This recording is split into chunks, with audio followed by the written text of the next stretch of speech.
Эргэлт цэгийн таны сэтгэлийн үгийг дамжуулна.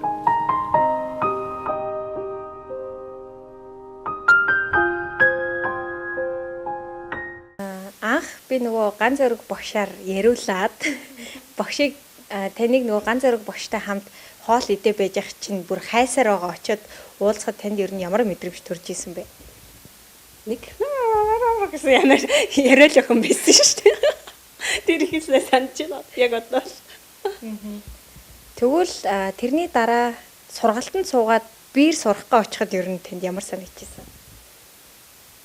Хамгийн дөрөнд надад л нүдэнд хаалгацсан. Нэг нүдэрээ энэс охин байсан. Тэгэл ерөнхийдөө ингээл нөгөө танилцсан шүү дээ. Бүгд хичээд ороход тэгэл танилцаад өөрийгөө танилцуулж хатал ер нь хинбэ гэдэг нь харагдсан шүү дээ. Та ер нь хилээ надаар хамгийн их бахархажсэн бэ? Чамааруу дандаа л бахархсан шүү дээ. Яг л тэр өөрийгөө аягүй сайн дайчилдаг, юмд маш их сэтгэлтэй ханддаг. Тийм болохоор би үргэлж бахархдаг. Би л нэг тийм амар худлаа биш л харагддаг шүү дээ. Тэгэл заавал тэр хүнийг ингээл хичээгээл мэрийгээл явж яхад нь чи болохгүй байх, чи бүтэхгүй байх гэж хэлжсэнээс хүнд урам өгөө тэгээд урам өгөх угаасаа гоё шүү дээ. Үгээр одоо гоё сайхан тэгэл тэр чинь бас нөгөө юу болно шүү дээ. Дэм болж өгдөг шүү дээ. Өөрөө би яг тийм байсан болохоор илүү тэрийг мэдэрдэг байхгүй юу? Багшаа ер нь та яагаад заавал энэ их бичиг судлал, их хэлтэйгээ ойр мэргэжлийг сонгосон юм бэ? Ерөнхийдөө бол 10 жилийн сургуультай бас Монгол уран зохиолын олимпиад энтерт ордог байсан. Тэгээд тэр чиглэлээ илүү хөгжүүлээ. Одоо нөгөө тэргээрээ явъя гээл. Тэгээд ерөнхийдөө өөрөө болохоор багш болно гэж боддог байсан. Тэгж яваад яг конкурс дэх жилдээ манайс нөгөө аймаг дээр яг 4 хуваагдсан байхгүй юу? Тэр нь одоо 5 хуваагдсан юм байна. Тэр нөгөө мойсын Монгол судлал, Монгол англи хэл, Монгол хятад хэл их бичиг судлал, утга зохиолын анги энэ 5 очсон байсан. Тэгээ ээжтэйгээ яг завхан тэгээд конкурст гээд очсон байх та. Яна ээжээ одоо энэ дээр чи ингээ 200 гаруй хүүхэд өрсөлдөх юм байна. Тэгээ би одоо эндээс ингээд хуваар авч чадах болов 5 хуваар юм байна шүү дээ ээжээ. Болдсон билүү өөр одоо математрээр шалгалтгүй гэсэн чи манай ээж. За яах юм бэ миний хүү. Нэгэн тал зориод ирсэн чинь нэгээрээ ингээ шалгалтаа өгье хоёулаа. Тэгээ шалгалтандаа ороод тэгээд маргааш нь дүн гарсан чинь 5 дээр орсон байсан. Тэгээ би тухайн үедээ миний өмнө байсан хүүхэд 0.5 оноогоор нөгөө аттестатынхаа дүнгээр 0.5 оноогоор илүү байгаад тэгээ би их харамсажсэн байхгүй юу. Яг миний яг дээдлийг нь болохоор Монгол судлалын анги байсан. Тэгээ би энэ их бичиг гэдэг ангид яагаад одоо нөгөө 0.5 оноогоос илүү байсан бол би хэрвээ нөгөө аттестатынхаа дүнгээр илүү байсан бол одоо энийг би авчих боломжтой байгаад ингээд их бичиг гэдэг ангид орчлоо. Тэгээд айгүй дургүй заяа.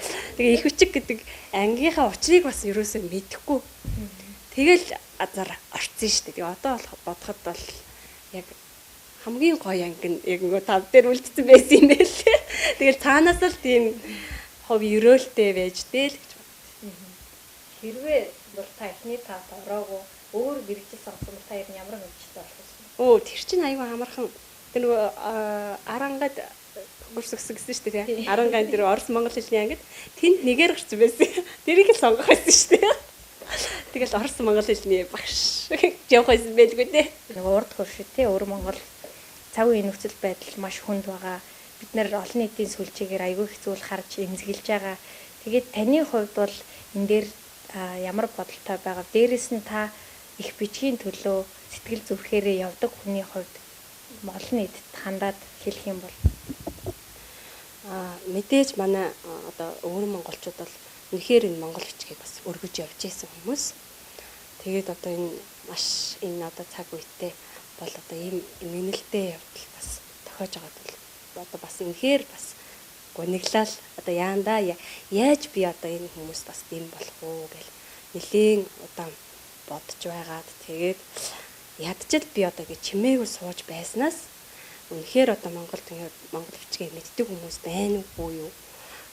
хэр хэмжээнд хүмүүс бас сурсан байна, хэр хүмүүс бас идэвхтэй байна гэж байна вэ гэдгийг ингээд харах бас нэг харъя гэж бодоод би Монгол бичгийн мэддэг монгол хүн гэдэг давлгаа челленж өрнүүлсэн. Тэрийг харахад бол үнэхээр энэ Монголд бол бас монгол биш. Ер нь илүү залуучууд маань илүү сайн монгол бичгээ мэдж байна, хайрлж байна.